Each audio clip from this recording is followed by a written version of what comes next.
हे friends, मैं Lakshmi LPS academy a journey to excellence में आपका बहुत स्वागत करते हूं। आज हम लोग पढ़ेंगे दिल्ली सल्तनत में एक और सुल्तान के बारे में। गयासुद्दीन बलबन का नाम आपने सुना होगा और बहुत ज्यादा इंपॉर्टेंट टॉपिक है।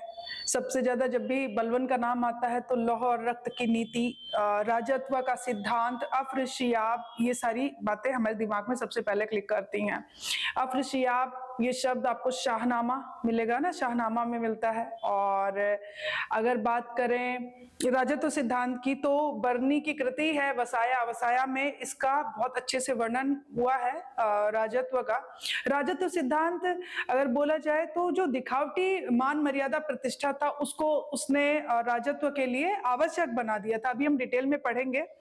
तो चलिए हम अपना टॉपिक शुरू करते हैं। अगर हम बलबन की बात करें, गयासुद्दीन बलबन, उसको पहले किस नाम से जाना जाता था? उलुग खां के नाम से जाना जाता था। इससे पहले वाले वीडियोस आप देख लीजिएगा, बहुत डिटेल में मैंने पढ़ाया है, तो ही बहुत अच्छे से समझ में आएगा। सीक्वेंसिंग चलना चाहिए और एक दूसरे टॉपिक को मतलब रिलेट करते रहना। हिस्ट्री पढ़ रहे हो तो जरूरी है, हर सब्जेक्ट में जरूरी होता है, लेकिन हिस्ट्री में बहुत ज्यादा जरूरी हो जाता है रिलेशंस। ठीक है, एक दूसरे से कनेक्शन जरूर होना चाहिए। तो बलबन से पहले कौन था, है ना? बलबन के युग की अगर बात करें तो 1246। देखिए, टाइमिंग को लेके खटपट नहीं करिएगा क्योंकि टाइमिंग अलग अलग किताबों में अलग अलग दी होती है। मेन मुद्दा है आपको समझने का, समझ में आना चाहिए। ठीक है, टाइमिंग अब पूछता भी नहीं है। ओके, बलबन का युग 1246 से 1287। इलवारी तुर्क। उलुग खां नाम से एक तुर्क सरदार ने जिसे इतिहास उसके बाद की उपाधि यानी कि बलबन के नाम से, बलबन की उपाधि के नाम से जानता है। ठीक है, तो उलुग खां नाम से एक तुर्क सरदार ने जिसे इतिहास उसके बाद की उपाधि बलबन के नाम से जानता है। तो बलबन नाम बाद में आया। कुछ चीजें मैं बता देती हूँ। उलुग खां नसीरुद्दीन महमूद आपको पता है ना, सुल्तान था, उसने दी थी। और बलबन अगर बात करें तो यहाँ ये जिले इलाही की बात करें तो उसने स्वयं ये उपाधि ली थी, जिले इलाही। गियासुद्दीन जब वो सत्ता पे बैठता है तो उसके बाद गियासुद्दीन ऐड करता है नाम में। ठीक है, तो गियासुद्दीन बलबन। ओके, तो बलबन के नाम से जानता था। इसने जब तक पूरी सत्ता अपने हाथों में नहीं ले ली, उससे पहले, जब तक ये पूरी तरीके से मतलब गद्दी पे नहीं बैठ गया, उससे पहले क्या था मैं डिटेल में पढ़ा चुकी हूँ, फिर मैं कह रही हूँ आप वीडियोस देख लीजिएगा, लेकिन यहाँ पे थोड़ी तो चर्चा करेंगे। उससे पहले वह इल्तुतमिश का जो छोटा बेटा था नसीरुद्दीन महमूद, उसी का नायब रह चुका था। क्या रह चुका था? सुल्तान बनने से पहले वो नसीरुद्दीन महमूद का नायब था। ओके, बलबन ने 1246 में नसीरुद्दीन महमूद है, इल्तुतमिश का जो छोटा पुत्र था, उसको गद्दी पर बैठने में भी काफी सहायता की थी। तो नसीरुद्दीन महमूद याद रखिएगा। ठीक है, नायब। तुर्क सरदारों ने षड्यंत्र रचकर बलबन को उसके पद से हटवा दिया था। बिल्कुल, बलबन को उसके पद से हटवा दिया था। जो तुर्क सरदार थे उन्होंने काना मतलब सुल्तान के कान भरे और षड्यंत्र रचा और फाइनली उसको इस पद से हटा दिया गया। बलबन, अच्छा, उसकी जगह आप किसको लाया गया? बलबन की जगह कौन आ गया? बलबन को तो तुर्क सरदारों ने हटवा दिया। बलबन की जगह एक भारतीय मुसलमान था, उसका नाम था इमादुद्दीन रेहान। तो इमादुद्दीन रेहान को लाया गया। बलबन की जगह इमादुद्दीन रेहान लाया गया।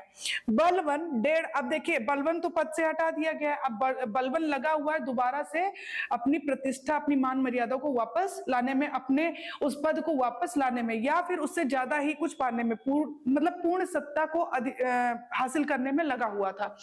बलबन 1.5 वर्ष के भीतर अपने कुछ विरोधियों के, जो उसके विरोधी थे, सबकी बात तो नहीं करेंगे, लेकिन कुछ विरोधी ऐसे थे जिसको वो अपने पक्ष में लाने के लिए उसको 1.5 वर्ष मतलब कि 1.5 साल का वक्त लग गया। ठीक है, तो वही लिखा हुआ है कि बलबन 1.5 वर्ष के भीतर अपने कुछ विरोधियों को अपनी ओर करने में सफल रहा। ओके, चलिए, बलबन के दल की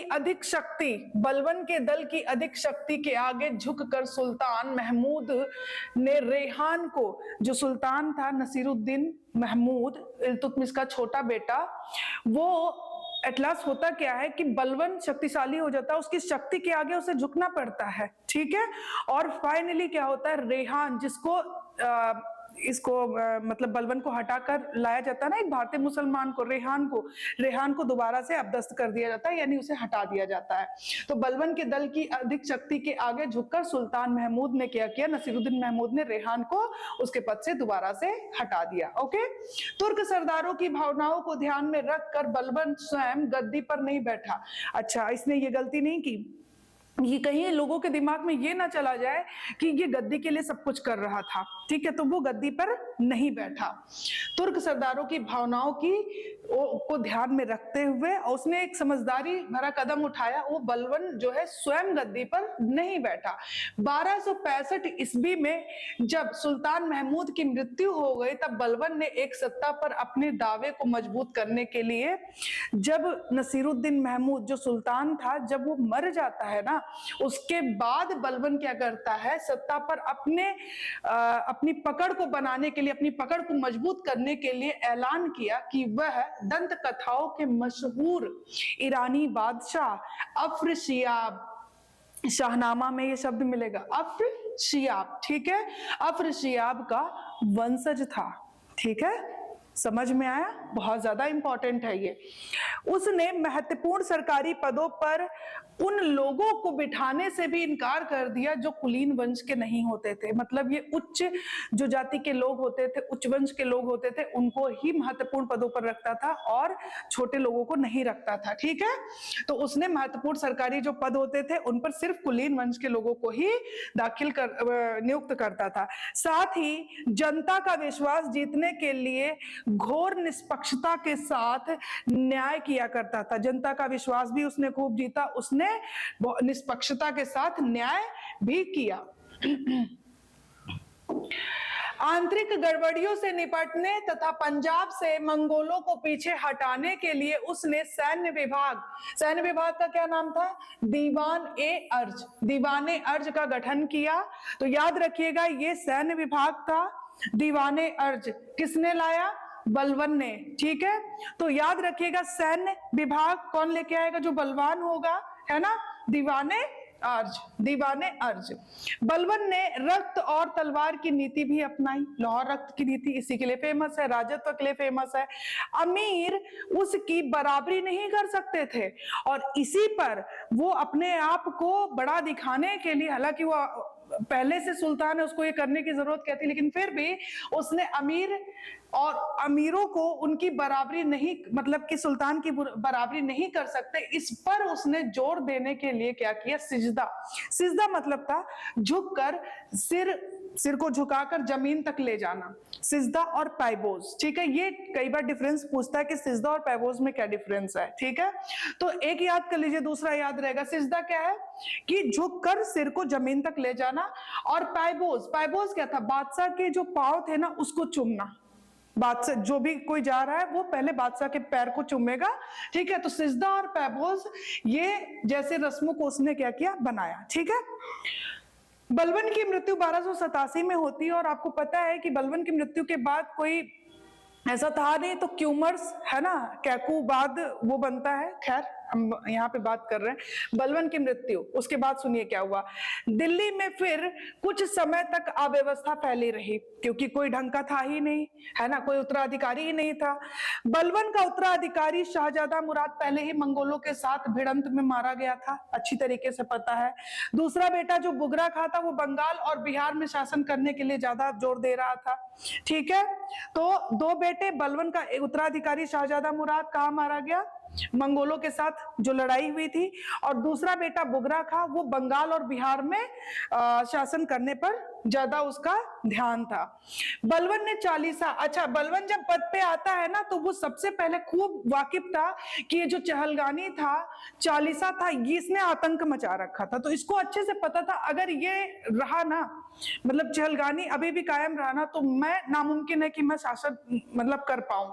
ठीक है, तो बलबन ने सबसे पहले चालीसा और चहलगानी को भंग किया। ये चालीसा था ना तुर्क सरदारों का, ठीक है, इल्तुतमिश के काल का था। इसमें इल्तुतमिश की जो शाह तुर्कान, जो उसकी बेगम थी ना छोटी वाली, वो भी इसकी सदस्य थी, है ना।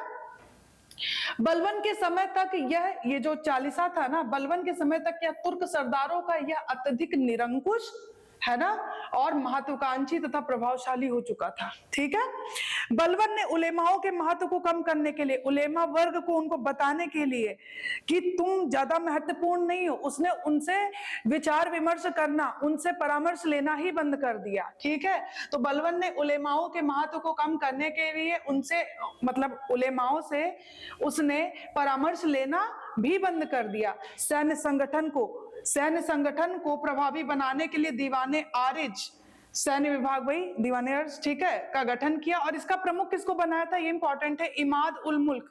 याद रखना, इसके समय में फखरुद्दीन जो था, दिल्ली का कोतवाल था, उसको नियुक्त किया था। याद रखिएगा, ये पूछता है कई बार। ठीक है, फखरुद्दीन। तो सैन्य संगठन को प्रभावी बनाने के लिए दीवाने अर्ज लेके आता है, उसका हेड किसको बनाता है, किसको नियुक्त करता है, इमादुल मुल्क को।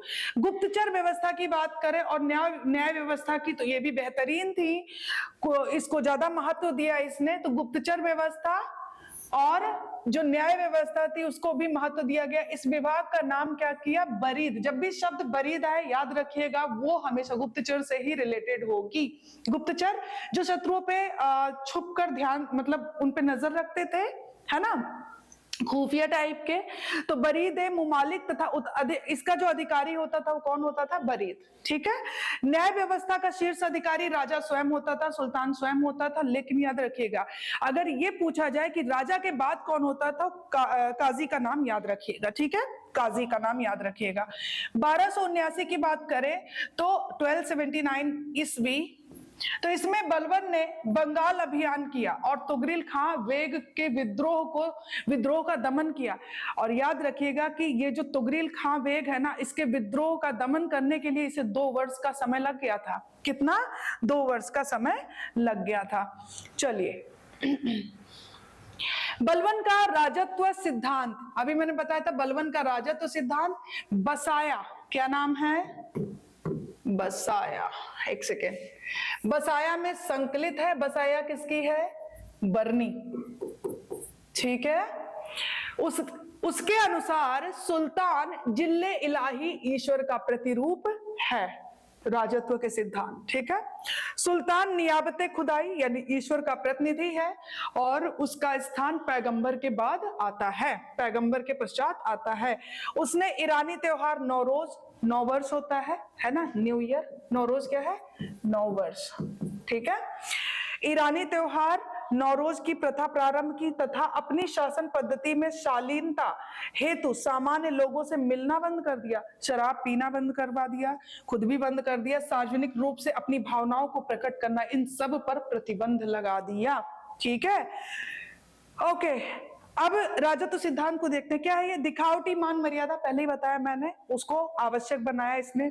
बलबन राजपद की शक्ति और प्रतिष्ठा की अभिवृद्धि के लिए निरंतर प्रयत्नशील रहा और उसने घोषणा की कि वह विख्यात ईरानी बादशाह का, जो अफरशियाब, उसका वंशज था। ठीक है, तो ये याद रखिएगा, स्वरूप और सार फारसी राजत्व से यानी ईरानी राजत्व से लिया गया है। राजत्व सिद्धांत का ये इंपॉर्टेंट है, याद रखिएगा। ठीक है, तो बलबन बहुत ज्यादा इंपॉर्टेंट है, दिमाग में रखिएगा। और मिलते हैं फिर नेक्स्ट वीडियो में। उम्मीद करती हूँ कि आपको वीडियो पसंद आएगा। खूब अच्छे से पढ़िए, खूब खुश रहिए। Thank you so much.